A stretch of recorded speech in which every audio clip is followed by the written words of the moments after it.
Hello, my friends. Before the show starts, I wanted to take a moment to ask you, the listener, for a little bit of help this holiday season. My dogs, Henwolf and Chicano, have both developed serious health problems, all at once and all around Christmas, and I could use a little bit of help making sure I can take care of their bills. So if you want to find out how you might be able to help out, just go to weeklyspooky.com and click on Help My Dogs. Thank you again, and now let's get on with the show. Hello, my friends. Christmas is almost here, and I just can't stay away from you all. I want to give you one more gift. So, I've made a compilation. These stories were written by me and recorded by me, but this was before Weekly Spooky existed. Believe it or not, the stories you're about to hear were sold exclusively on compact disc. Yeah, this was back in the day. But without a doubt, these stories are the precursor to our beloved Weekly Spooky. So please kick back, get comfortable. We've got a whole bunch of them for you. And I'm going to present them one by one to help make your holiday a little bit spookier, even more so than I already have.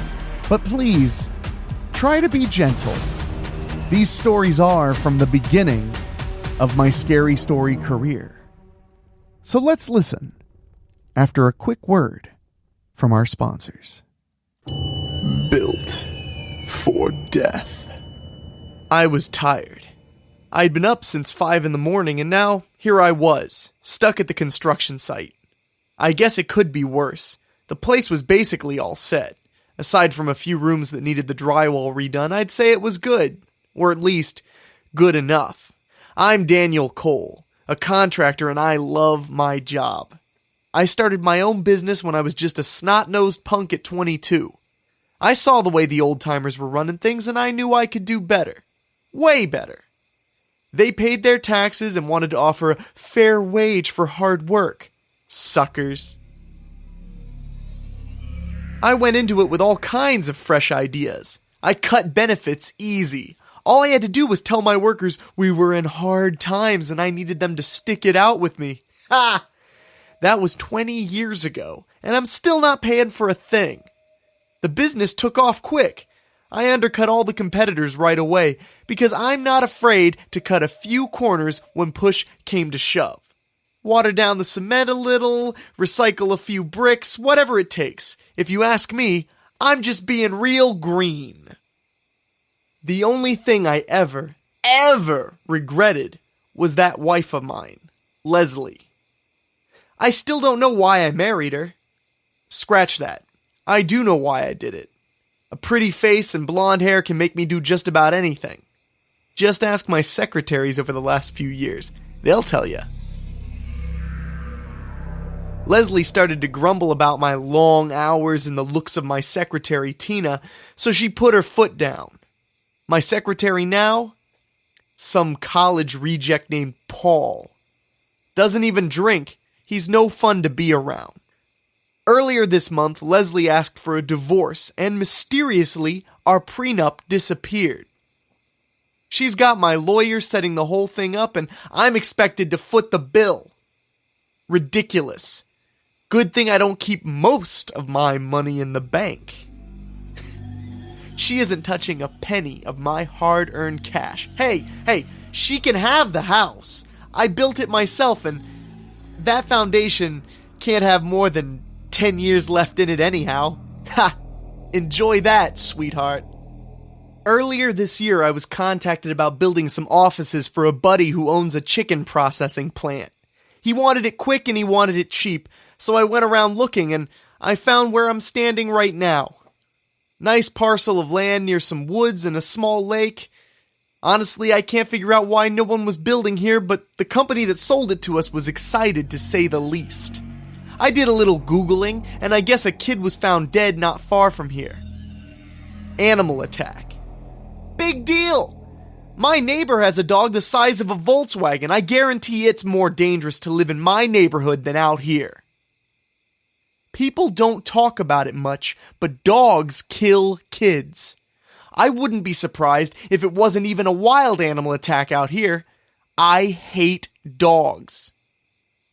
I put Hector in charge of building this place. He's an alright worker, but sometimes I think he's too busy thinking about tacos and tequila to do his job.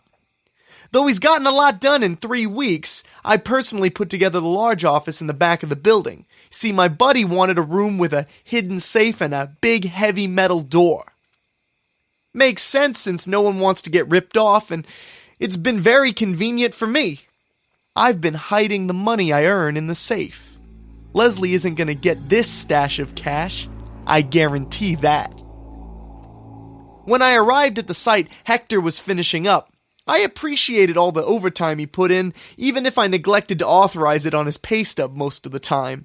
I had been here earlier that morning to drop off a box of materials I got from a building being torn down later in the week. Hinges and screws, stuff like that. Every penny counts. Hector said it was a bad idea, but I told him to do it or take a siesta at the welfare office. As he left, I headed to the back. I waited so as not to make him suspicious. You could buy a lot of piñatas with $670,000, and I wasn't taking any chances. I threw in a fresh $25,000 in hundreds, and I sealed the safe shut. I was all ready to leave. This place made me feel anxious at night. I heard a sound coming from outside. My mind was playing tricks on me. I've got to get some sleep. I'm gonna have to get some coffee before my drive home. It was so dark, I couldn't see much of anything in the hallway. I could just barely see the light coming in from the cracks of the door. But man, it was beautiful outside. I had never seen it under a full moon before. There was a calm peace over the pale moonlight. I got into my car and I started the engine. I backed up a few feet to get turned around in the dirt parking lot. All I wanted to do was get to the gas station on the corner. If I was lucky, the clerk would speak at least a few words of English and I could get my damn coffee. As I started to pull forward, I heard a repeated thumping from the back of my car. This is just what I needed, a flat tire. I stopped the engine and I got out of the car. Sure enough, the back tire was flat. These are brand new tires. Mechanics are con artists, plain and simple. I didn't even remember if I had a spare in the trunk. So I got out, I popped the back. Wouldn't you know it, I had a spare after all. I pulled the jack out and I got down on the ground. These were new pants. Perfect. I took the flashlight I had on my keychain and I shined it on the tire. It was torn up pretty bad. It must have been blown out right when I pulled in here. I noticed something dangling just behind the tire. I laid flat and scooted myself underneath the car. Somehow I'd managed to sever a whole bunch of wires back here. Now I'm no mechanic, but this car is going nowhere, and neither am I. I guess this would have to be AAA's problem in the morning. I heard a sound off in the distance. What the hell was that? I was still underneath the car looking at my wrecked undercarriage when I heard the sound move closer. Moving more. I started to scoot myself forward, trying to get out from under the car. Something grabbed my leg. I could feel something sharp, piercing straight through my ankle. Dear God, did it hurt! It pulled me out from under the car, and then I saw it. Looked like a wolf, but it couldn't have been a wolf. It was standing on its hind legs. I let out a scream and I turned, trying to run on my bummed leg toward the office building. Dear God, if the door wasn't unlocked, I don't know what I'd do. The door swung open and I slammed it behind me. I locked it, and I stumbled to the back of the front office. Jesus Christ, what was that thing? It must have been a bear. Yeah, a bear. Bears can stand on their hind legs. My leg was in seriously bad shape. I needed a doctor pronto. I had seen a guy get a nail gun injury in their ankle before, but it didn't bleed like this. I pulled my phone out of my pocket and I dialed 911. The door exploded open as if a grenade had went off on the other side. I dropped my phone and the battery popped out of the back of it. Cheap Chinese piece of crap. The creature stood there, staring at me. It was easily 6 feet tall and it looked sore. Its eyes gave off a yellow glow from the angle they were fixated on me at. I quickly grabbed the phone and the battery and I ran for my life through the hallway. I could hear the beast giving chase. The back office! I ran to the end of the hallway. I grabbed the heavy metal door and I closed it behind me. I turned the lock and I braced for the impact that was to follow. Nothing. It was quiet. The beast suddenly began to scratch and claw at the door, pounding on it. This door could keep it out. It was thick enough to hold him. I couldn't stand on my ankle anymore, so I limped to the back of the office and I sat down. I began putting the battery back into my phone. I pushed it in and I turned the power on. The power-up screen was loading. It played a little jingle in a video that felt like it was taking an eternity to end. I'm gonna make it. I'll call the police and they'll shoot this thing and I'll be fine. Maybe I could even use this injury to get sympathy from the wife. She'll let loose on her assault of my finances. Yeah, you know, at moments like this, you realize what is truly important. Things become clearer to you than they once were. I'm gonna fire Hector. He always fights my instructions when I want to save money.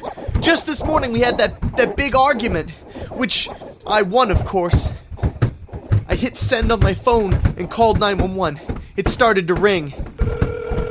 What were we fighting about? The operator answered. 911 emergency.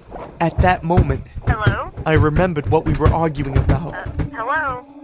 Can you hear me? Those old door hinges I had brought in, they were, too rusted to secure the door.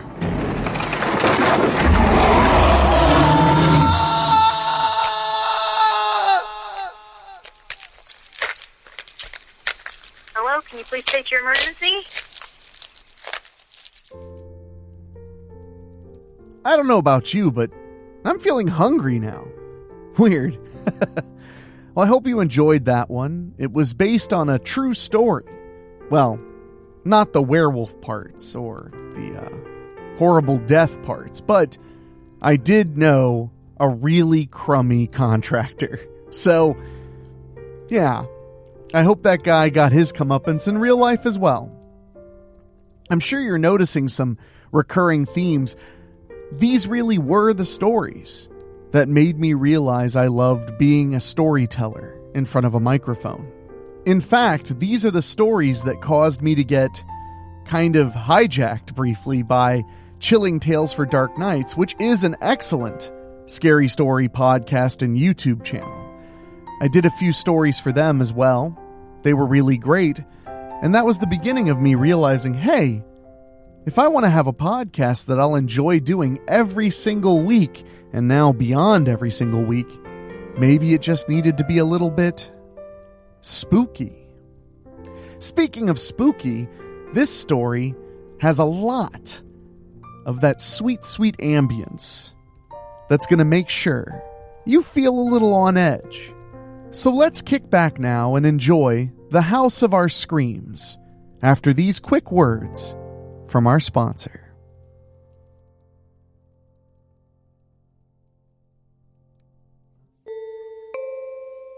The House of Our Screams. I loved Sarah more than any woman I had ever known. Her smile made my mind at ease. It made the air taste sweeter. I'd never felt that way before. Within a year of our first date, we were married and ready to begin the great adventure together. I was content with my 2-bedroom apartment in downtown, but Sarah wanted more. She found this amazingly beautiful near mansion in the outskirts of a rural suburb 45 minutes from the city. Honestly, I was surprised there was even electricity this far out into the middle of nowhere. But I set my snobbery aside and we moved out into the country. I didn't mind the commute. once I saw that big, empty living room that would one day hold our beautiful children. The nightmares started in the first week. I couldn't sleep through the night without these horrible visions of screaming faces and children crying, surrounding me.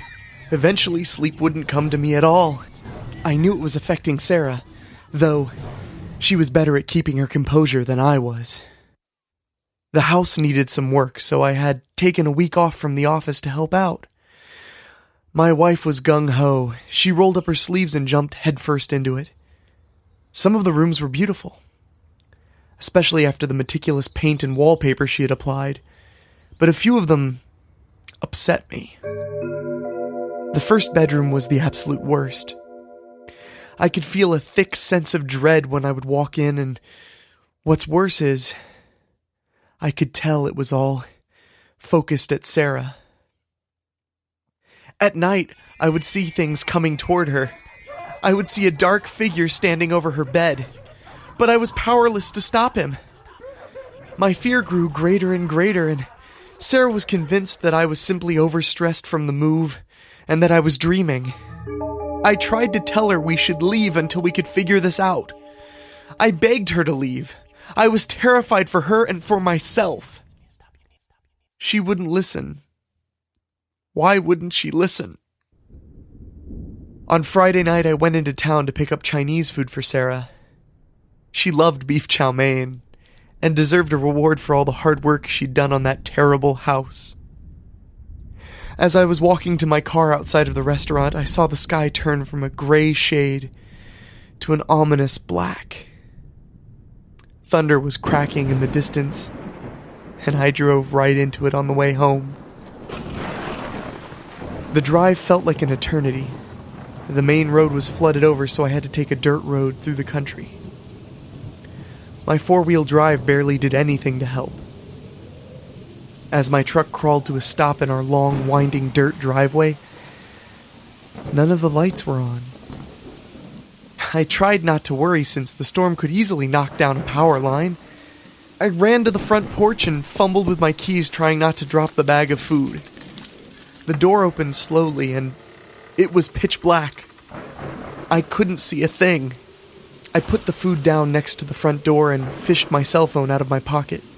I pressed it over and over until it gave off a faint light, just enough to see where I was walking. The flashes of lightning helped me confirm the living room was empty. I continued my way toward the kitchen, waving my phone back and forth, trying to get the smallest bit of detail to show through the pitch-black room. The door opened. I called for Sarah, but I got no answer. I knew there must be a flashlight somewhere in the room, so I headed to the drawers and started digging through them when suddenly I got a terrible feeling. I can't explain why, but I realized at that moment I knew where she was. The dread filled me from my core and spread out to my extremities. She was in that first bedroom. That terrible bedroom where I heard all those things said to me about her. I begged her not to go into that room. She had to be there. I rushed out of the kitchen with my arm out to keep from walking into any furniture, and I headed to the stairs. As I climbed them slowly, I could see full view of the staircase when the lightning interjected its pale luminance. I reached the top of the stairs and saw the door in front of me. I could tell you for certain with every ounce of my being that she was behind that door. As I opened it, the storm seemed to subside. The room was completely dark as I extended my hand with the cell phone, but it didn't cast much light at all. I took a few steps forward and called her name, but I heard nothing. Suddenly, then at that moment, I heard the loudest crack of thunder in my life.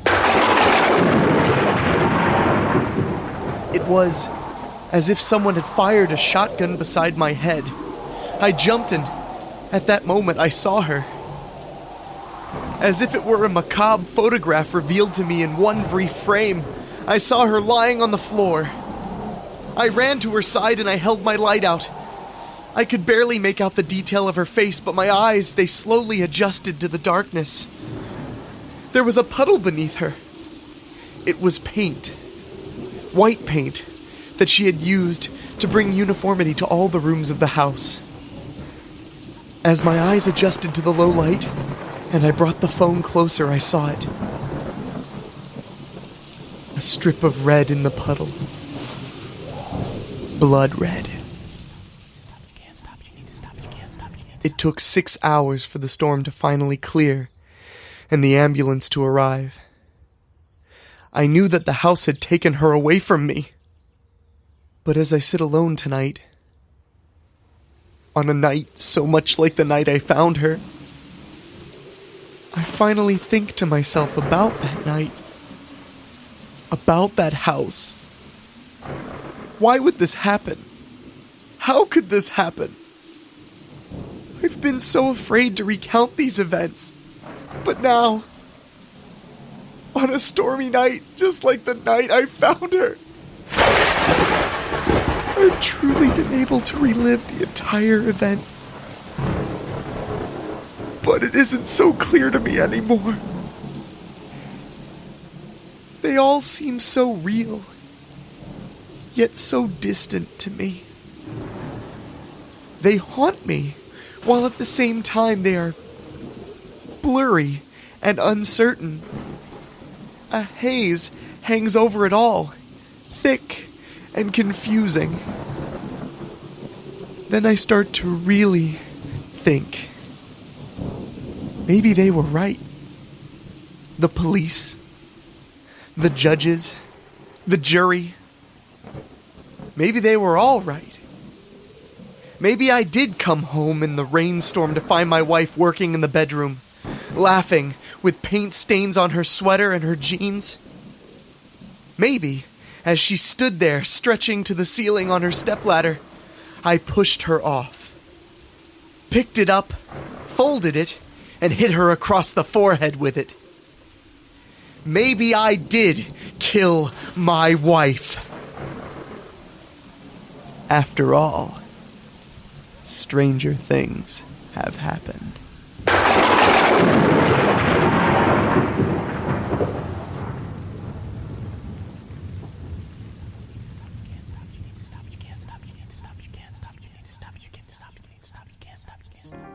You know, it's kind of funny. I bought my first house this year, and I identify with a lot of the concerns. Of course, I don't think I've killed anybody. Although, neither did the main character of that story. But enough holiday cheer. We need more holiday fear. I know these stories aren't based around Christmas, but to me, they're a gift to you. These are stories I wrote from a place of very honest love, because I've always enjoyed those stories you would tell at sleepovers and late night car rides. That's been the lifeblood of me for as long as I can remember. And this story, Thrills Can Kill, is loosely based on one of my absolute favorite, chilling slumber party stories. So kick back and enjoy this one after a quick word from our wonderful sponsors. And they really are wonderful. They really allow us to keep this going, just like you guys do. So here we go. Thrills can kill. You might think it's fun to give yourself the creeps. April certainly did. She would intentionally wait until the street grew dark and quiet to run any of her errands for the day. The simple walk to the corner market would make her heart beat just a little faster.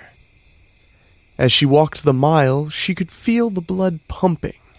She would feel alive as her pace slowly sped up. But always the walk back would get to her more. You see, on the way back, she would take the other side of the street. On the other side of her suburban street was an oddity, to say the least. Sitting on the lawn of an otherwise average-looking house was a twisted mass of steel resembling a 1979 Volkswagen Beetle. The car's front end had been smashed nearly flat, and the passenger door had been cut clean by the firefighters trying to get the victim out of the wreckage. This mangled mess had belonged to a young woman, Tina Williams. Tina tried to drive herself home after a night of partying. Needless to say, she never made it. Tina went off the shoulder and into a parked car just 5 blocks from her home. She was dead on the scene. Tina's parents went through a long and painful time of grief, during which they made the macabre decision to have the wrecked remains of Tina's car placed on their lawn. They considered it a kind of memorial, a warning to all the kids of the neighborhood who got their licenses and thought they were invincible. To say it was eerie was an understatement.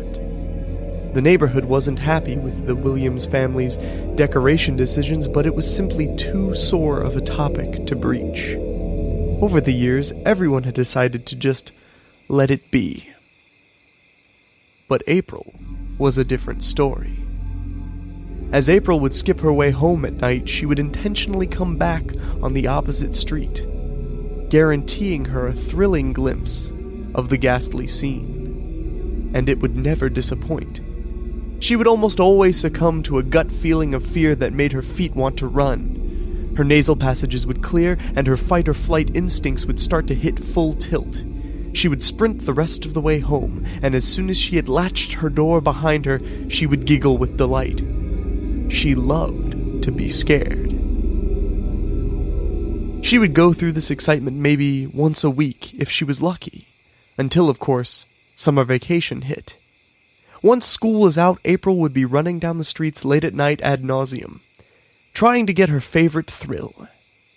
Only one problem ever really presented itself. The thrill was starting to subside. The more she would go on her runs, the more mundane they had started to feel.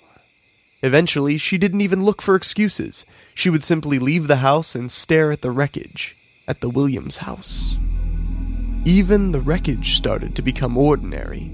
April had memorized how the front end went inward, what windows still had glass in them, where the jaws of life had cut through to try to retrieve the body of poor Tina Williams. That would make the chill run up her spine. The thought of that poor girl. That poor dead girl. April had never known Tina. She hadn't moved to the area until years ago. But the idea of the death was upsetting to her. And she was drawn to it. April's older sister had moved away for college 3 years ago, and the hallway closet was still filled with many of her things. She was a girl of strange tastes. There were mostly movies, books, and board games stacked in boxes. When things got boring to April, she would search through the closet. That's when she found it. The answer to her boredom. Just seeing it gave her heart a sudden increase in speed. She opened the box and looked down at the board and the planchette. It was a Ouija board. The plan was to place the Ouija board on what was left of the hood of the car and try to contact Tina's spirit.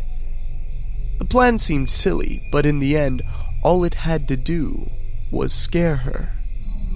That was simply all she wanted. The anticipation for her plans were exquisite. She tapped her feet all day long, waiting for the sun to set, for the time to come. When night finally arrived, she waited for the lights in the houses to slowly shut off in the neighborhood.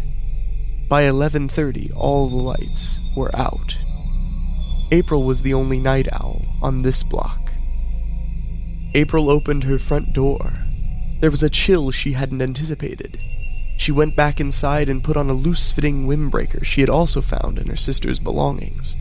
She grabbed the board and made her familiar walk to the dreadful sight. As she arrived at the wreckage, her body and mind started to panic. She wanted to run away. It was perfect. She basked in that feeling of terror. She smiled, ever so slightly. She found that the best spot to place the board would be on the dash of the car. It was wide and still somewhat flat following the accident. April would have to lean inside through the car window to use the board. It was too perfect. She set the board inside the car and leaned in. She put her hands on the planchette and started to move it in a figure 8. "Are you a spirit?" she asked timidly, trying not to speak too loud. The planchette slowly moved to yes. That feeling pounded through April's entire circulatory system. Even if she was just doing it to herself, this was an incredible and thrilling experience. "Can you help me talk to Tina Williams?" she asked, slightly less timid as the planchette continued moving on the board, never stopping between questions. The arrow moved down to no. This answer perplexed April. "Why not?" she asked. The arrow started to move again. It started to spell. I-A-M-T-I-N-A.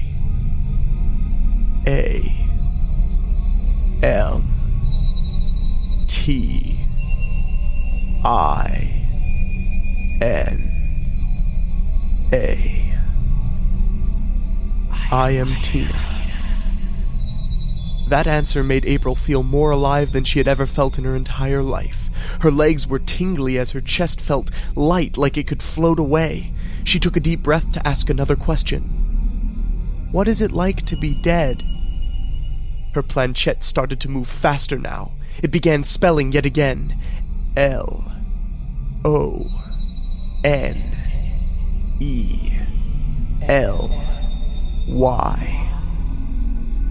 "Lonely," she said to herself.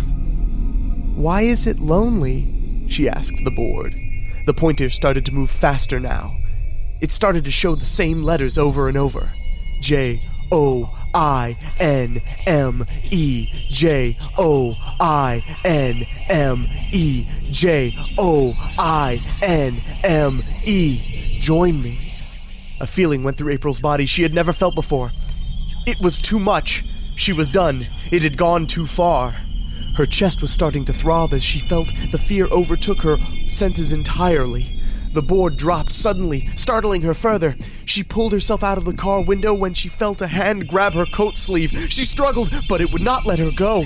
Tina's ghost was lonely. She had been dead so long. She wanted April to join her in the grave. She struggled as much as she could, trying to pull free, but all she could hear in her head was, "Join me, join me, join me."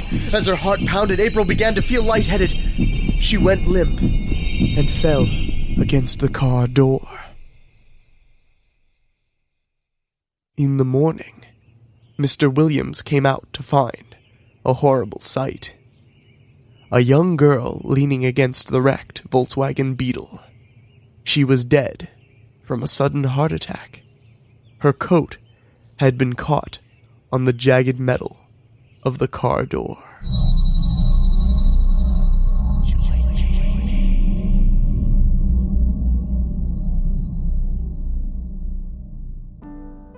I don't know about you all, but my imagination very often gets the best of me. And I think that's what happened to April as well. Of course, I don't think it, I guess, because I wrote the story. I always enjoy stories about young people taking a risk. Maybe because I didn't do a whole lot of that myself when I was a kid. But this next story, I actually feel like kind of is a Christmassy theme because it's about getting what you want and kind of sort of about family. Of course, that's by way of robbing graves, which I guess is slightly less wholesome. At least I haven't seen the Hallmark original Christmas movie about grave robbing yet, but I'm sure it's good. I'm sure it's about a young woman who's obsessed with her grave robbing business and has no time for love or anything else, but she goes to a small town where she's going to rob the grave of a hunky widower's great-grandma. And that's when she realizes maybe she shouldn't do that. I'm just making this up as I go along. I apologize. I'm just trying to have a little fun with you guys, I suppose. But now I think it's time for you all to hear what I think is maybe one of the scariest stories I've written and performed on my own, Aunt Kelsey's Coffin. So let's give it a listen after these quick words from our sponsors. Aunt Kelsey's Coffin.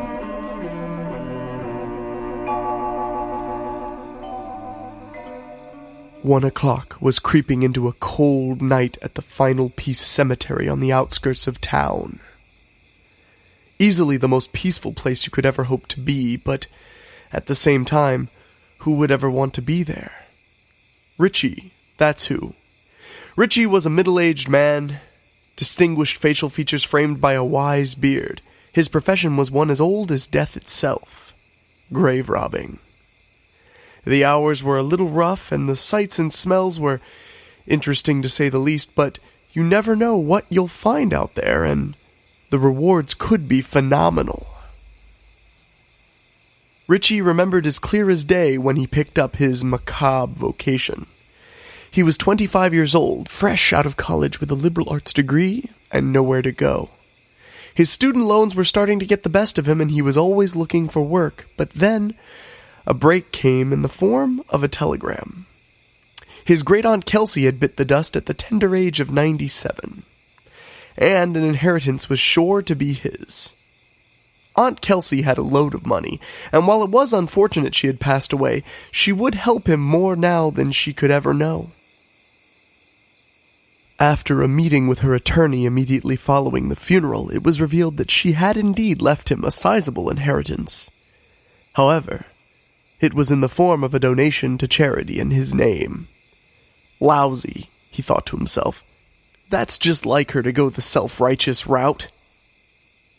As he headed home, he reflected on the whole ordeal when something struck him. When they buried his aunt, she had on a necklace. A large blue diamond necklace. Blue diamonds were incredibly rare, and it had always been a centerpiece of Aunt Kelsey's extensive collection of jewelry, all of which had been donated to charity, except for what she was wearing at her burial. Richie tried to shake the ghastly thoughts, but they just made too much sense to him. She didn't need it anymore, and that diamond alone could pay nearly half of his loans. So, he took a jar of change from his bedroom and cashed it in to buy a shovel. It was an investment in his future. As he walked carefully into the graveyard, shovel in hand, it became clear how obvious his crime would look if he were caught. But who would catch him? No one visits this old cemetery at night. The caretaker wasn't there more than once a week by the look of the grass. The earth was still soft from the recent burial. It wasn't difficult at all. A little elbow grease, and before he knew it, his shovel hit the wood lid of Aunt Kelsey's coffin. Inscribed on the front was, "Eternal peace be with you," with some golden leaves on either side. Prying it open took a little finesse, but sure enough, he got his fingers under the lid, ready to lift it. As the lid swung open, Richie lost his balance and fell forward. He put his hand out to break his fall and ended up landing on Aunt Kelsey's face. The feeling shocked him. As he lifted himself back up and moved his hand, he felt sick to his stomach. Her face had warped and distorted. The wax the mortician used to mold her face into a pleasing form for the funeral had flattened on half of her skull and stretched on the other side, revealing muscle and bone. Richie turned his head away for a moment, trying to regain control of his stomach, and it worked, but only just barely. Richie left the cemetery with the blue diamond and 3 gold rings. Bills weren't a problem for him for quite some time. The image of Aunt Kelsey's twisted face may have stuck with him for a while, but the ease at which he had made so much money stayed with him even longer. Before long, Richie was hitting 3 graveyards a month. The hardest part was just putting the grass and dirt back the way he had found it, but after a while he had become an expert. He would drive out into the country, check into a motel with a fake name, and head into the cemetery that night. The older the cemetery, the less people were there, and the more valuable the jewelry.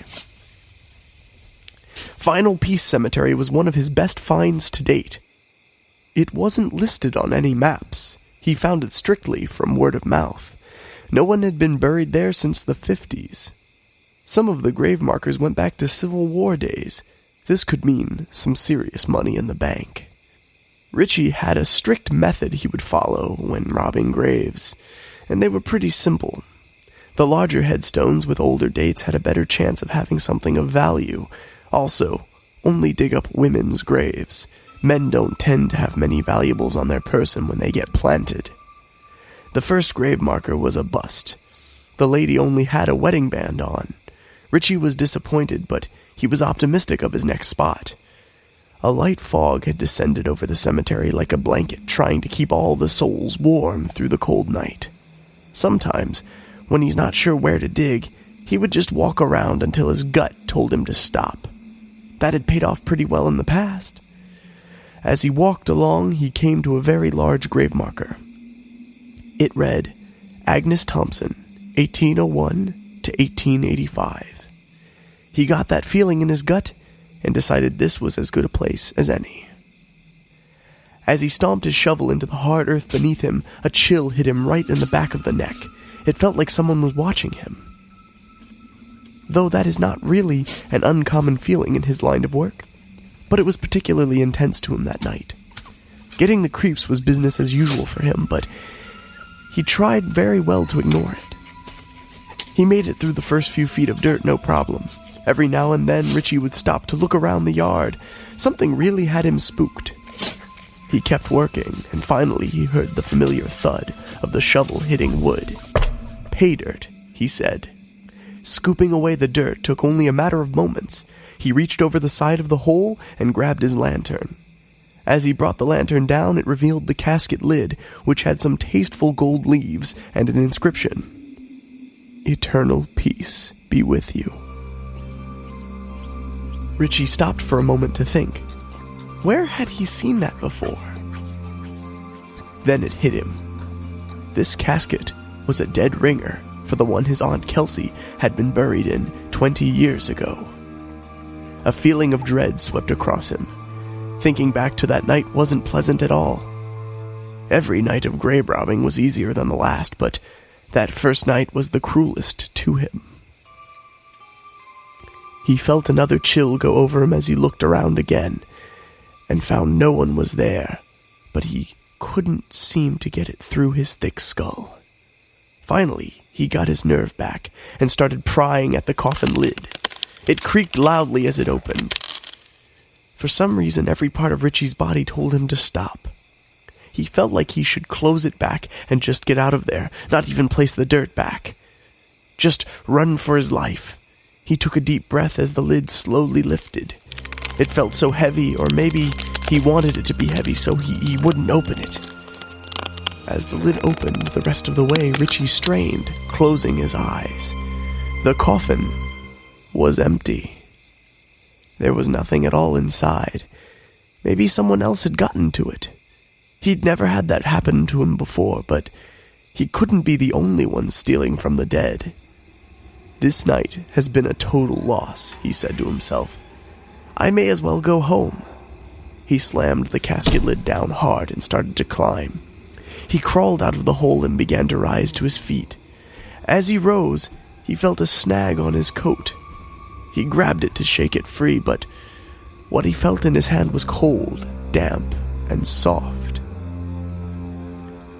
It was locked on his coat sleeve. As he tried to pull it off, he then heard a yell. He looked over to his side to see on the ground next to him a disgusting, rotted corpse, its teeth exposed and mouth wide open, letting out the most horrible yell. Don't steal, it moaned in its horrible, mangled voice. Richie let out a scream. His heart started to pound so hard he thought it could come out of his throat. The slimy creature slowly sat up and turned its head to look right at Richie. Only, it couldn't look at him. Its eyes were rotted out, and all that were left were sockets where worms were wriggling their way free out of his head. Richie finally jumped to his feet. No, this isn't real. You're not real, he pleaded. He turned to run, and at that moment, he saw a face. A familiar face. Standing in front of him, behind the fog and the pale light of the moon, was the twisted face of Aunt Kelsey. Richie, she moaned. You stole from me. As she let out those terrible words, Richie stood in shock. None of this could be happening, not in real life. A second figure came out of the shadows next to the rotten Aunt Kelsey. She was a terribly thin creature, her clothes filthy with dirt and grime. She held her chin tightly with her left hand. Her eyes were dark and piercing. Do you remember me? She forced out in a groan. The chain of my necklace wouldn't clasp, so you cut off my head. Richie panicked. No, you're dead! All of you are dead! Another figure came out from the black. It let out an eerie voice. My ring was so important to you that you cut off my fingers. You even pried out my gold teeth. Richie wanted to run, but his legs didn't work. The fear engulfed him entirely. The apparitions began to speak. Oh, Richie. The dead is a terrible way to make a living.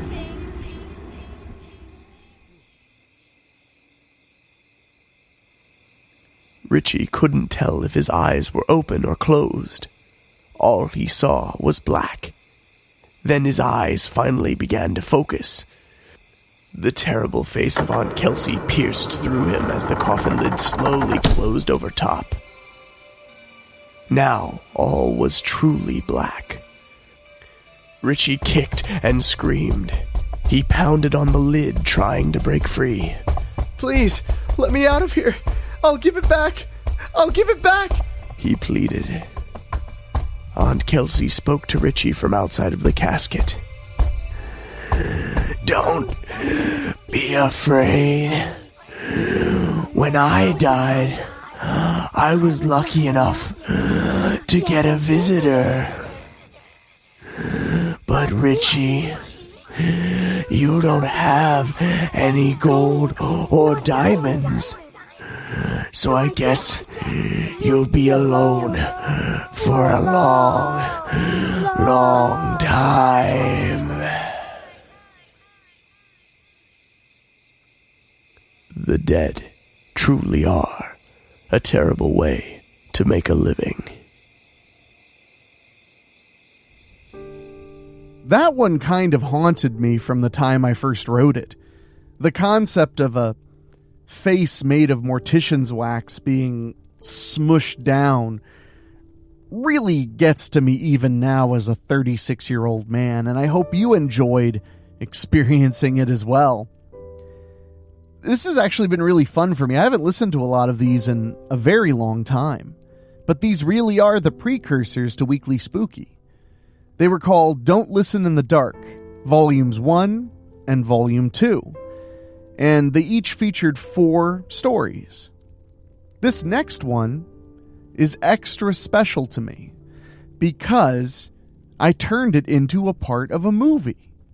It's called Fair Scare, and we actually adapted it into a segment of my horror anthology Scare Waves, which you can find on Amazon if you're really curious about my film work. I don't know if you are or not. It's a pretty cool story. It's got a very Tales from the Crypt EC Comics vibe, and I think you're really going to dig it. So let's get to that right now, after these quick words from our lovely and festive sponsors. Fair Scare. The top story of the night, 2 unidentified men have succeeded in one of the most daring bank robberies in New York State history, taking over $2 million in cash during a poorly timed armored car transition in the small rural town of Tomaston. Police suspect one or more of the men involved may have had a job with the bank, as knowledge of the location and timing of their money transports were extremely proprietary. Roadblocks have been set up throughout the major highways and state routes across New York State.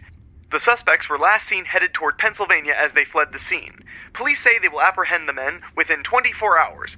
More information as it is made available. Robbie leaned over and turned off the radio. Mitchell sat next to him in the car. The silence was almost loud. The road was pitch black. Every curve came as a surprise. As they drove along, Mitchell could feel his stomach tightening into many, many knots. Robbie, on the other hand, wasn't nervous at all. They had simply walked up to the truck with their guns out and took the money.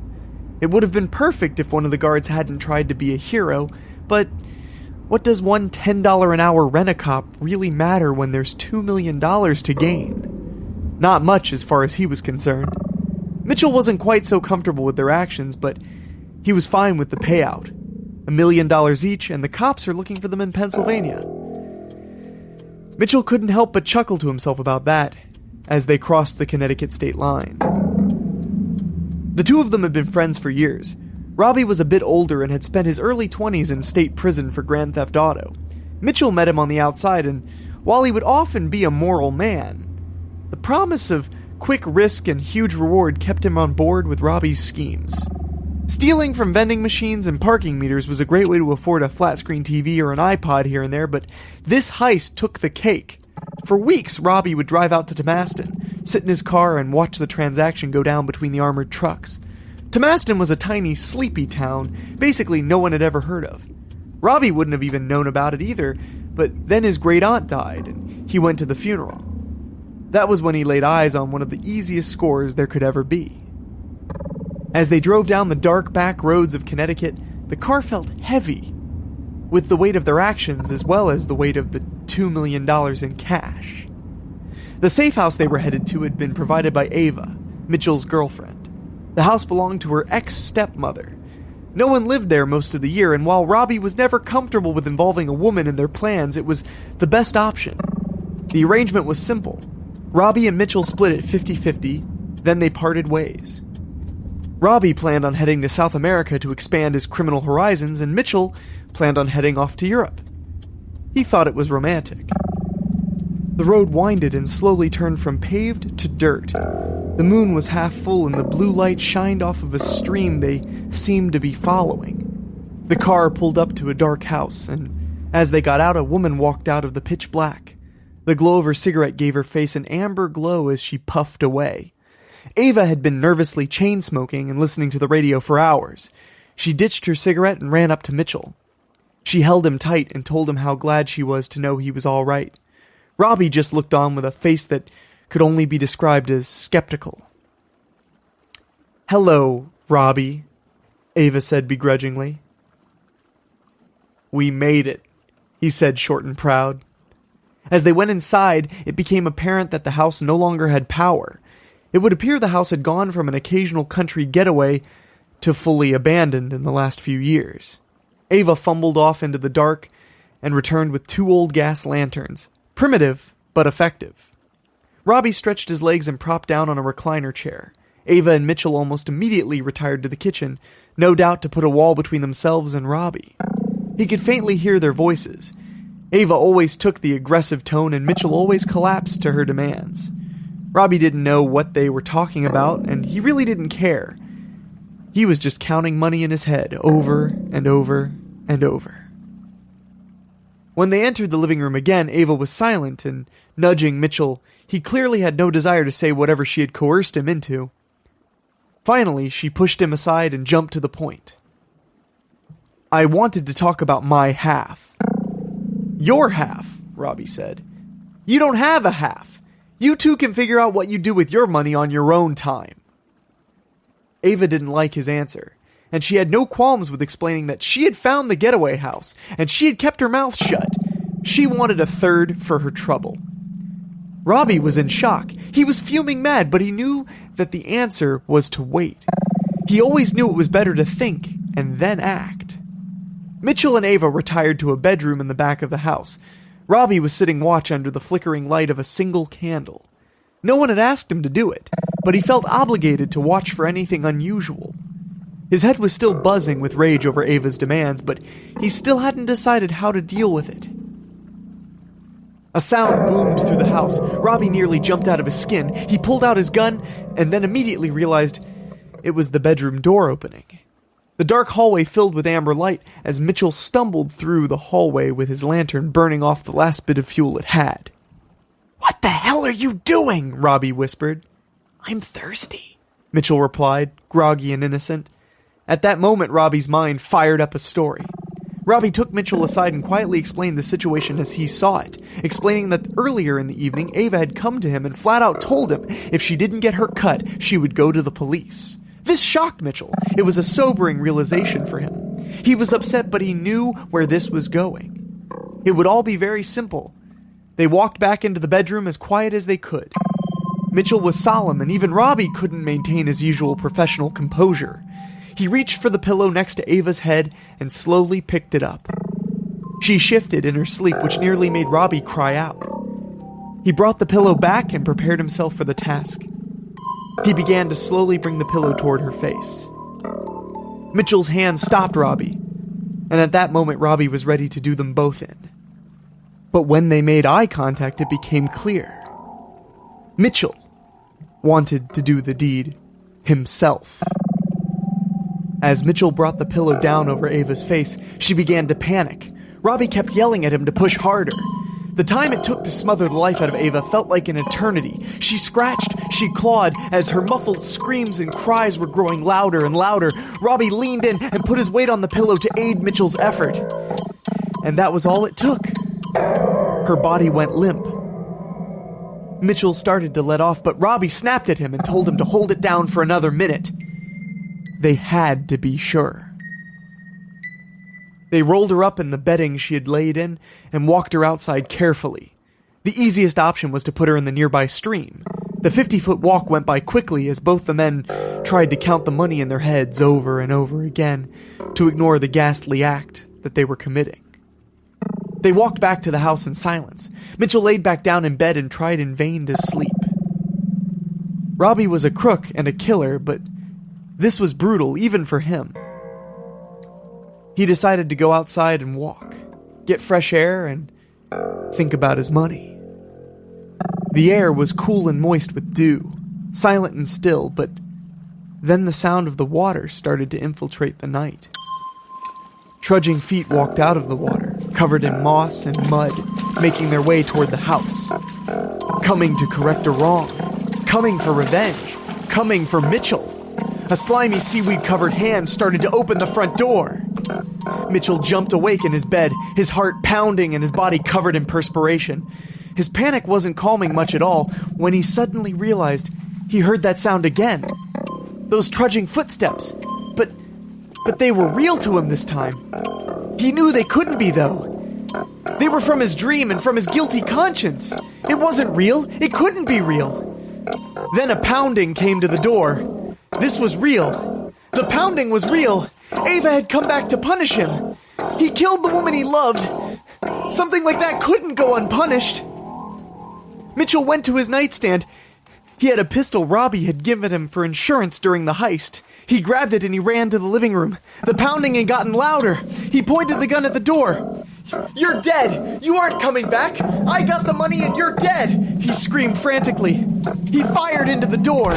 Just then, he heard a groan. The sound of pain. Mitchell's mind finally switched back to reality. He ran up and opened the door. Robbie laid there, with bullets in his stomach and chest. Mitchell got down on his knees and checked him out. But he was dead. You can't be dead. Oh, man, I'm so sorry, buddy. I'm sorry. I didn't mean it. Mitchell knew he couldn't live with himself now. He'd killed the woman he loved and his best friend. He knew there was one bullet left, and he knew exactly how to use it. He put the gun in his mouth and cocked the hammer back. This was it. He cringed as he prepared to pull the trigger. Suddenly, a thought went through his mind. The money. He didn't have to split it with anyone now. $2 million was all his. maybe life was worth living after all. As he started to remove the gun from his mouth, a slimy hand came out of the darkness covered in seaweed and moss. It grabbed his hand, and it pulled the trigger. I love you, Mitchell.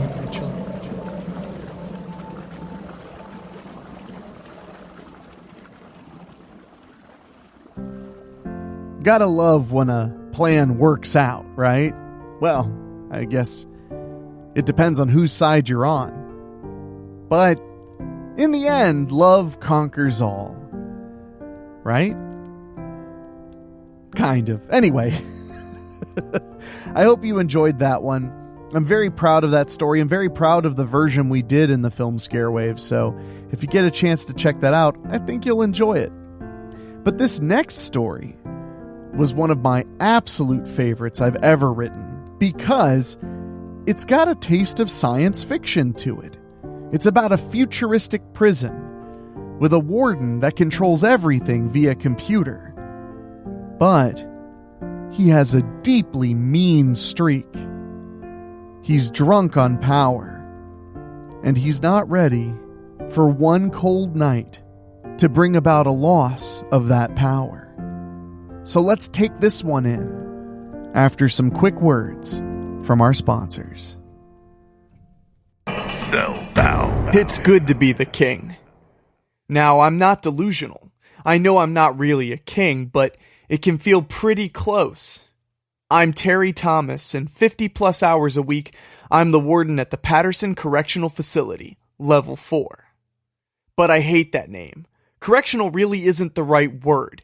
When my dad was a guard back in the day, they called it a penitentiary. Now that's a word with power behind it. Same with the word guard. Now they call them corrections officers.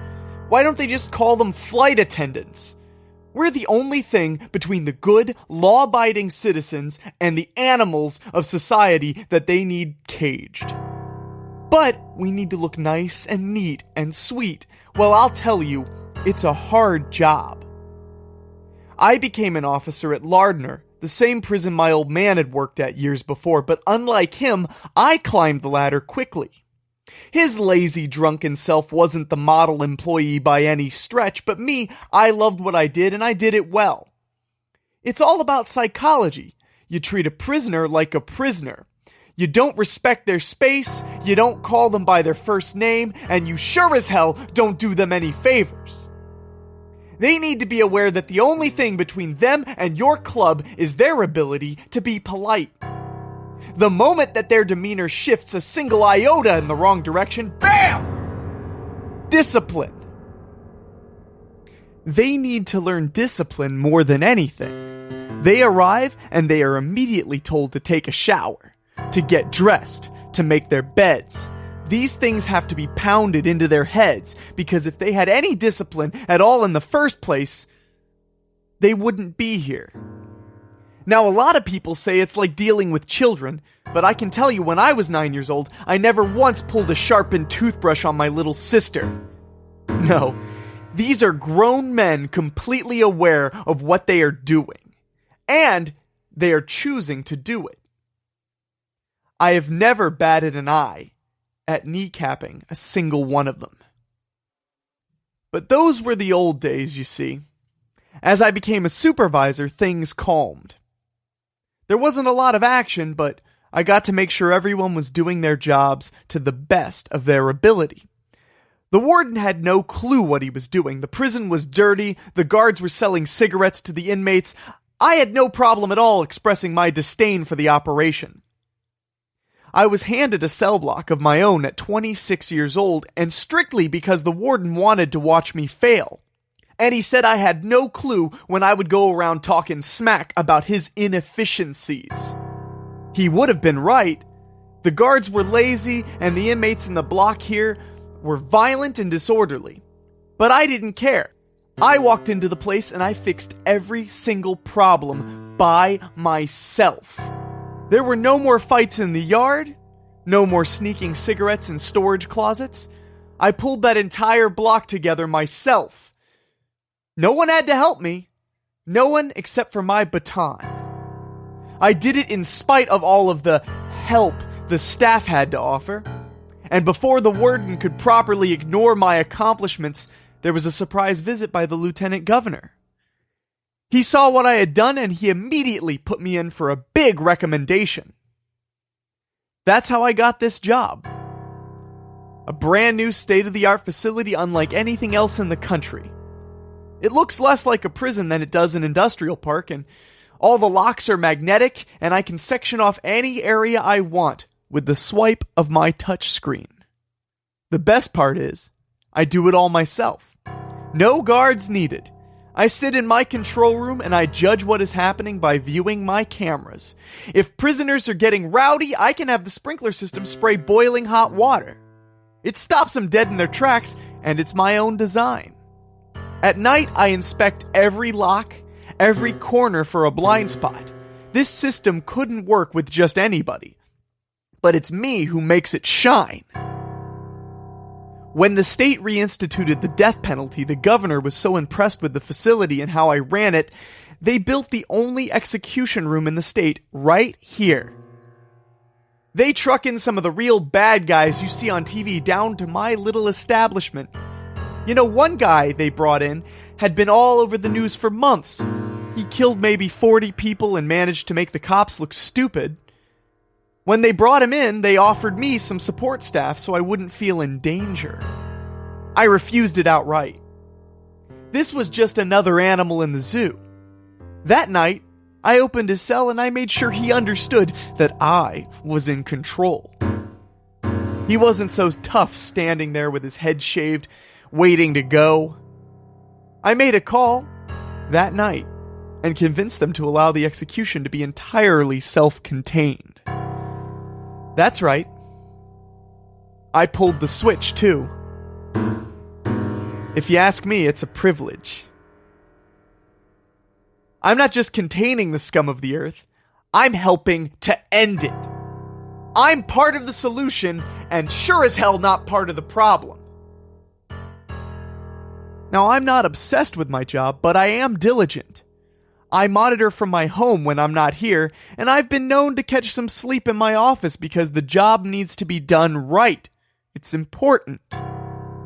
I won't pretend it's easy to do it all myself, but I will tell you that I can do it. Thanks to the magnetic locks, I can separate any prisoner I want, then have a little one-on-one time with them. I am respected, and they are disciplined. New Year's Eve came up fast, and I had been in charge for 8 years by that point, and my record was phenomenal. It was a mild winter, and I don't think I had to shovel my driveway once that year, so I decided to spend the holiday in my office. It's a huge wall of monitors with interfaces all around. I preferred to control it all with my handheld unit. It was pretty genius. I mean, it was a computer, a phone, and a two-way radio. If they threw in a can opener, I think they'd have it perfect. Some storm clouds had been pushing their way into the county, and they were making a lot of noise. I checked the weather report on my hand unit, it predicted a severe thunderstorm. That damn thing was so useful. The storm was harsh and loud. There was lightning flashing constantly. Some people would be nervous, but not me. This is my land, and I'm the king. I took another drink out of my flask. Whiskey and late shifts go together like peanut butter and jelly, by the way. As I opened my eyes after enjoying another belt, I heard a loud crashing. Everything was dark. Pitch black. I couldn't see my own hand in front of my face. I know this place backwards and forwards. In 4 seconds, the backup lights will activate. 4, 3, 2, 1. Nothing. The storm must have taken out the prison's generator and not just the power grid. That generator is meant to be the backup. I have to call someone. My hand unit doubles as a flashlight. I really love that thing. So I found my way to my chair and I made the call. What the hell is going on? Sir, lightning struck the transformer that feeds the power to you. You can't receive anything from the power grid or from your own backup generators. Why don't we have a backup for this? It's a 1 in a million shot that the storm would take out the transformer. Lightning basically struck your facility. Well, when can I have the power back on? I'm not sure, sir. We will have the engineers to you immediately. We'll send a riot squad to you and get you out of there. Don't send a riot team. Just focus on getting the power back on. Sir, the locks could fail at any time. We need to send in the squad to maintain order. I can maintain order! You just get the power back on. I can handle this. I don't suggest it. I am in charge! Do what I say or I will call the governor myself! Yes, sir. We'll radio when the power is back on. Idiot dispatcher. He's some minimum wage know-it-all trying to tell me how to run my prison. I know what I'm doing. It is eerie, though, sitting here. My eyes had adjusted to the dark, and now I could see all these blank screens. All those inmates I'm not seeing. But I'm positive the locks couldn't fail. There's just no way. Jesus Christ, my door! Someone was pounding on my door! Come out, Warden! We want to thank you for unlocking the doors! Giving us all a fresh start for the new year! The animals were out of their cages. It didn't take them long. Opportunistic monsters that they were. I don't have anything to worry about. When the power comes back on, I'll lock the whole place down. I'll force them back into their cages and I won't feed them till I feel like it. Warden! We know you're in there, come on! Me and the boys want to make sure you're alright. We hope you didn't stub your toe in the dark or anything. I'm not stupid. If that door fails, I know exactly what to do. I made my way to the closet off past my control center. There's nothing as effective as an old standard. As I opened the door, lightning flashed and showed my eyes the outline of my shotgun. My secret weapon, I guess. The slamming on the door was getting louder and louder. The moment they come in here, I can pump them full of lead, and I'm totally justified. As I loaded a few rounds into the rifle, the door kicked open. I couldn't see who was there, but I turned and I fired. I don't know if I hit anyone, but my point was made. I started walking toward them, ready to fire again. They closed the door. I didn't expect that. Maybe they aren't so stupid. It was getting quiet now. I could hear the faintest rustling, like they were rats. Like they were rats. They were rats. Then my radio sounded. Sir, do you need assistance? Just get the power back on! I shut the handset off and I put my attention back to the door. I could smell something strange. The room was so dark, but I felt like the wall was moving or shifting. Then I realized it was smoke. The room was filling with smoke. I started to panic as my lungs filled quickly. I was choking. I tried to get the handset on my belt clip out, but my lungs burned and my eyes, they rolled into the back of my head. My eyes tried to focus. I couldn't quite make out where I was. I was sitting and I couldn't move. I could feel cold steel on my forehead, or maybe it was around my head. Hey man, we know you're like the king or something, so we wanted to give you your own throne, complete with a crown. It was one of the prisoners, but I couldn't see anyone in the room. I could just hear him taunting me. Sorry, pal. The governor isn't calling for you. Dear God, I was in the electric chair, and I could hear the lever being pulled. I knew that sound all too well. It squeaked all the way to... nothing. Idiots, the power isn't on. What a bunch of morons. When I get out of here, they're dead. I heard a sound coming out of my pocket. My handset was sounding off. Sir, we will be able to restore full power. No! I can't reach it! It's in my pocket! In 3, 2, 1.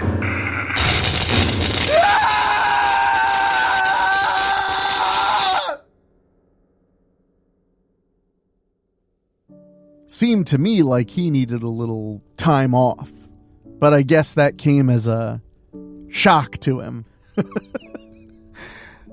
Oh, man. Well, this next one is extra strange because when I was recording this CD, I had a very specific deadline. Remember, these scary stories were delivered on physical discs. You couldn't just email them out.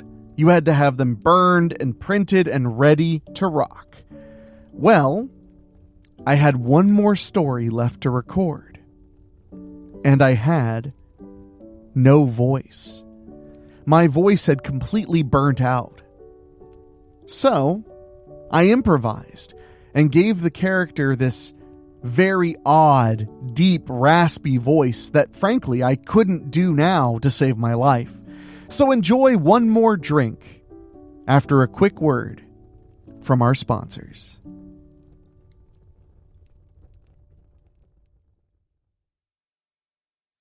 One more drink. What can I say? I'm a ladies' man through and through. I love women. I love everything about them. I love their hair. I love the way they laugh, the way they talk, the way they smell. I love the way each of them is different, and I want to love them all. Blondes, redheads, brunettes, green hair spiked 4 feet high. I don't care. There just isn't a thing that can put me off from them. Unfortunately, I never had too much luck with the ladies. In fact, you could say I was a little bit of a failure with women. I didn't go on my first date until I was 19 years old, and that was a disaster. The girl wasn't interested in me, which I didn't understand since she was the one who said yes to our evening together. We sat and made small talk over some fancy pasta that cost me $25 a plate, and she couldn't have appeared less interested if she'd tried. I just wanted to get to know her a little better. When the night ended, I asked her if she wanted to have a nightcap with me. She said she had to be up early and couldn't. I'm not ashamed to say I begged her to stay. She was gorgeous and I wanted her to stay just a little while longer. I wasn't particularly experienced with women, but I was pretty sure I knew what I wanted. How to get it was really a different matter, though. She sat on my couch and I brought her a libation. I was a whiz when it came to mixed drinks, and though she protested, I convinced her to have just one last drink. She appreciated the subtleties of my cocktail, and getting a compliment from her kind of made my heart swell with joy. She was sweet. I just wish she could have been sweet on me. When her drink was done, so was she. She got up and she headed for the door. I was sad to see her go. Until the cyanide kicked in. I could see her body weight shifting as walking became more and more difficult. She must have known something was wrong, but she probably just thought the drink was stronger than she'd thought. Boy, was she right.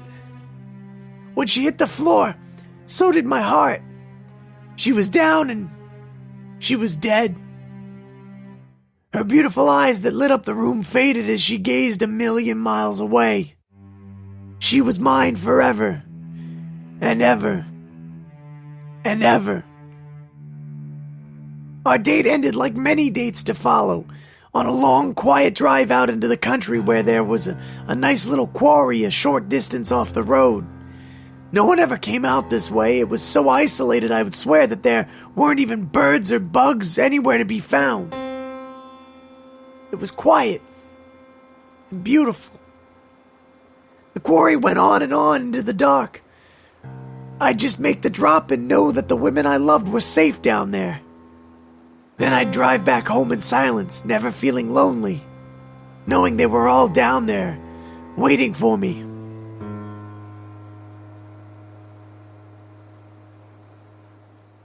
I used to never care much for the bar scene, but as my social life started to take off, that changed really quickly. I loved going out and meeting new people, and the concept of being given a drink was not at all foreign in that situation. I would meet a beautiful woman, we would chat and learn about each other, and then the moment she told me in her own way that she was in love with me, I'd beg her for one more drink. No woman seemed to be able to resist, especially because of the finality of the offer. It made them feel like they would be free of obligation as soon as they were done. And they had no idea how right they were. On a particularly cold night, I went to a dive bar I'd never been to before. I sat down at the bar and started to enjoy my drink. Well, I didn't really enjoy my drink. You see, it wasn't nearly as rough a place as I had imagined when I entered it. I had assumed by the rundown appearance and the sign with several of the letters just blacked out on the neon that this place was just full of bikers and tattooed up thugs. While there were a few, it was mostly a simple blue-collar bar. They only served domestic beer, which I hated, but their menu was the last thing on my mind when I saw her. Her name was Alyssa. A beautiful name to match a beautiful woman. Her eyelashes batted at me as soon as I sat down next to her. She was welcoming and warm. In an instant, I felt like we had so much in common. She didn't have too much to say, but she was a woman about quality, not about quantity. I liked her so much. I wanted her to come with me, and she wasn't particularly resistant. When the bar announced last call, she informed me that she had to get going. She had something very important to do before morning, but I insisted on one more drink. She agreed, and as I brought the glass over to her, I dropped the tablet into the drink seamlessly. I was an expert in such a kind of sleight of hand magic thing going. I handed her the glass, and she slammed it down. She must have really been in a hurry after all. As we both exited the bar, she was feeling kind of woozy and off balance, and I let her lean on me for some stability. But finally, she couldn't hold herself up at all anymore. She went entirely limp, and at that moment I had her. She was mine. My lovely bride. I had considered putting women in my trunk in the past, but that was simply ridiculous and insulting. The women's beauty is something to be admired. They aren't some kind of garbage to be tossed aside. So I buckled up Elisa into the passenger seat, and I smiled, seeing her there so peaceful. I had never been concerned with letting them ride shotgun. I even got pulled over once by a police officer with one of my lovelies sitting right next to me. I simply explained exactly what was going on. I told him it was late, and my girlfriend was tired and I needed to take her home so she could get some rest. I didn't have to stretch the truth at all, not a single bit. The officer smiled and told me to drive safely, and we were on our way. True love conquers all. The truth will set you free. As we drove and drove into the dark night, I could see our destination rapidly approaching. We would be to the closest point by the quarry in a matter of moments. The thrill filled my lungs and stomach with just butterflies. It was like my wedding day. My whole life was going to change yet again at the end of this long road. It would end with us spending eternity together. Life is beautiful. As I pulled the car over on the side of the road, the chill had gotten stronger. I put on a jacket I had in the back and hoisted Elisa out of the passenger seat. She was light as a feather, and I whisked her away to her new home. I was carrying her through the threshold. Marital bliss was simply the next step. I marched steadfastly. As I cut through the forest, breathing in the cold night air deeply, I heard something like a wheezing or something. Maybe I had overexerted myself. I stopped and tried to control my breath, and it wasn't me at all. Elisa was slowly taking in air. The dosage must have been too weak. How could I have been so careless with the woman I love? I picked up my pace, running with her in my arms as I heard her breathing slowly start to catch back up. I had to get to the cliff's edge. I couldn't let a perfect night be ruined. I could see it off in the distance, but then suddenly her eyes opened and pierced through me. She wanted to scream, but her voice was so weak. I made it to the edge of the cliff. I held her up, ready to send her to her final resting place. But she kept trying to say something to me, so finally I looked her in the eyes and I listened. At that moment, her mouth widened beyond any size I could have ever imagined, like a snake unhinging its jaw to eat its prey. Her teeth suddenly, they sprouted fangs that were long and sharp like knives as she grabbed me with an unheard of strength. As I began to panic, she let out one simple phrase. "Just one more drink."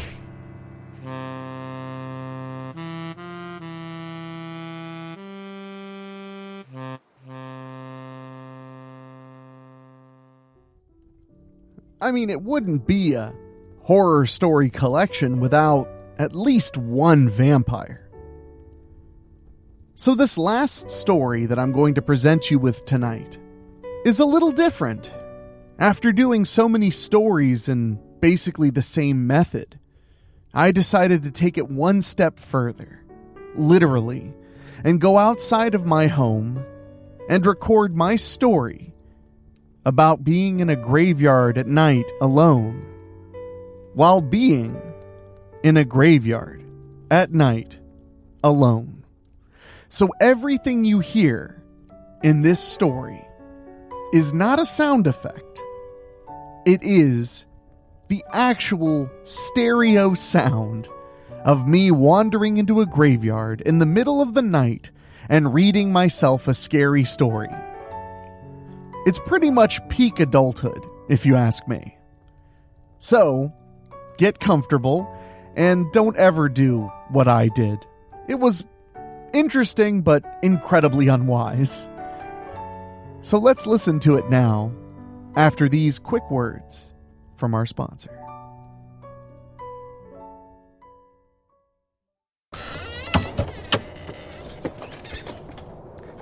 The following story was recorded at 1 a.m, inside of a cemetery, outside of my house. It has no augmentation or sound effects added, no music. It's just me reading a spooky story to myself in a graveyard in the middle of the night. Enjoy. The graveyard was dark, that pure dark. When I'm out on nights like these, I imagine this is what my ancestors saw when they were hunting. The idea that survival meant getting around in this darkness, let alone succeeding in gathering food in pitch black circumstances, made me amazed our species had made it so far. It also made me start to believe the whole idea that on a full moon life is more dangerous. Not in a supernatural way, but the night is lit up. It's the best time to hunt.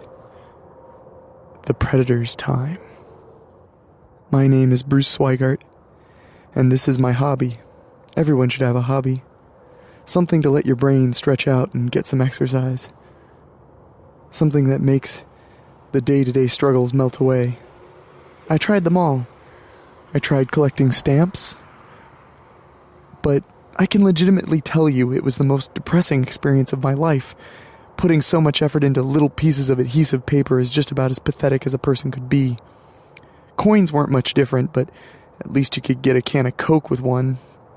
No matter what I tried, I couldn't find peace. I had always felt so restless. I just couldn't shake it. I spent a lot of time at cemeteries, and that's when I discovered something wonderful. Quiet. A total somber silence that allowed my mind to decompress. I never felt quite so alive as when I was at the cemetery. It was morbid, and I understood that, but I couldn't help the way I felt. But simply hanging around a graveyard was way too morbid. I had read about people who make a record of a tombstone by putting a sheet of paper over it and rubbing it with charcoal. It creates a neatly shaded copy, so I bought some paper and some charcoal and I was well on my way. Being out late at night at the graveyard never really gave me the creeps. It was just so calm and I felt so at home.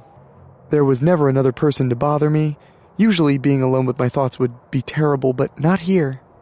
The cemetery extended on and on for acres. I never went anywhere else because there seemed to always be a new discovery just under my nose. I took my time. I wasn't trying to score quantity. I wanted to make the best rubbings of the most interesting grave markers. I had spent a lot of time at this cemetery earlier in the year after a tragic loss had occurred. I was trying to navigate through a terrible storm, and my wife was sitting next to me in the car, screaming in agony. She was in labor, 4 weeks early. Our son was on his way into the world, and I had to get us to a hospital in case there was any complication. The rain beat down on our windshield so hard I couldn't see the lines half the time, but I knew if we pulled over, my wife and my newborn son were more at risk. My heart raced every time a car passed us, their lights barely penetrating the shield of rain pouring onto us. I made several curves while saying a silent prayer. I just wanted this ride to be over with. We couldn't have been more than 10 minutes from the hospital, but it felt like 40. Looking back, I tried to figure out if there was any way I could have gotten us there sooner. That was one of the things that I needed to escape. The thoughts and the memories. As we drove on, the rain started to let up, and I gritted my teeth as I could see a semi-truck coming our way. They passed by us safely, but at that moment, a splash of water came up from one of its 18 wheels. The instant flood blinded me entirely, and I lost control of the wheel. Our car hit the guardrail. I was knocked unconscious from the impact, but my wife and my unborn son weren't so lucky. It was all like a blur after that. I was released 6 days later from the finest care the state could offer, and just expected to head back into society. It wasn't possible. Not really. But I faked it, and managed to hold down a job and make the house payment. But to be honest, I couldn't have stood another second of this life if I hadn't discovered my strange late-night hobby. It kept me centered, allowed me to grow and to heal. It was just the miracle I needed. Survivor's guilt is truly cruel. I sat myself down beside a marker with a gorgeous design. Cynthia Boutour, 1934 to 1997. She must have been married to a Freemason. Their little weird logo with the G on it was there too. I pulled out my sheet of paper and placed it on the stone. I gently applied some painter's tape, trying not to harm the stone or leave any sticky residue. I pulled out my piece of charcoal and started rubbing, slowly and steady. The rubbing was half the joy of it all. The rhythm was almost like Zen. I could swear it was meditation. As I continued to rub, all I could hear was the rubbing. It became louder and louder until I felt like the only sound on the planet was the charcoal to the paper. I heard a sound off to the distance. It startled me deeply. I snapped my piece of charcoal and left an ugly dark line on my rubbing. I wasn't sure what I had heard, but there is never anyone out there at this time of night. The air was cold, and my eyes tried to focus through the darkness. There was nothing and no one out there. I pulled out a fresh piece of paper. I couldn't bear having a blemish on my work, so I had to start over. I was a little shaken up, partially because I was trespassing, but also because, well, it sounded silly for me to say. What kind of person would be out in a cemetery at this time of night? I laughed to myself at my own foolishness and started to rubbing again. I was having trouble finding my groove now, but my solitary mood must have been tainted, even though there was no evidence that I should feel that way. I heard a train off in the distance. I lived in a rural suburb, so our freight trains were consistent at this time of night. That sound cutting through the night air comforted me somehow. My rubbing continued, and I could feel peace washing over me like a warm liquid. As I gently rolled up the rubbing of Ms. Cynthia's grave marker, I walked along the markers. If I could find one more good one this night, it would just be perfect. I walked up to a marker a little ways away from where I had been and crouched down to get a better look. Eric L. Whiting, 1903 to 1983. Though it is creepy and insensitive, I always found it amusing when a person died on a nice round number. Something about the marker spoke to me. I began to pull out my sheet of paper when I heard something again. This had to be another person. I spun around just in time to see an odd figure, more of an outline of one, standing off in the distance. I froze. I couldn't tell if they'd seen me or not. I waited for them to make a move. They were still. I tried to rack my brain to figure out if maybe this was my reflection or a grave marker I was mistaking. But just then, the figure crouched down. There was some person standing next to a grave in the middle of the night. While I knew my intentions were innocent, I had no idea what this person could be doing here. I gathered my things as quietly as I could. I needed to get out of there as fast as possible. As I picked up my art supply bag, it slipped from my hand, making a loud clanking sound. The figure looked over in my direction. "Who's there?" he asked authoritatively. I panicked. I'm sorry if I'm trespassing. I didn't mean anything by it." The man walked closer to me. He came into focus. He was a young man around 20 years of age. He smiled. "I'm not the caretaker. I'm just out here making grave rubbings. I was kind of worried you were the caretaker." The man laughed. My name is Lee." "Bruce," I answered with a sigh of relief. We spoke for a moment about how strange a coincidence it was we both were out doing the same activity on the same night. I hadn't known anyone else in all my time that held such an interest. He was such a young, kind man. He even shared some of his hot tea he had in a thermos. It was colder than I had expected, so he quickly became my hero. Lee headed back to the marker he had been rubbing when I interrupted him. He was almost done with it. He made the last few strokes, very well I might add, and rolled it up to take it home. We shook hands and prepared to part ways, but then he turned around to tell me one last thing. "Not to try to harsh your night or anything, but that grave I rubbed, it was my father's. I come here from time to time. It feels like I'm spending time with him.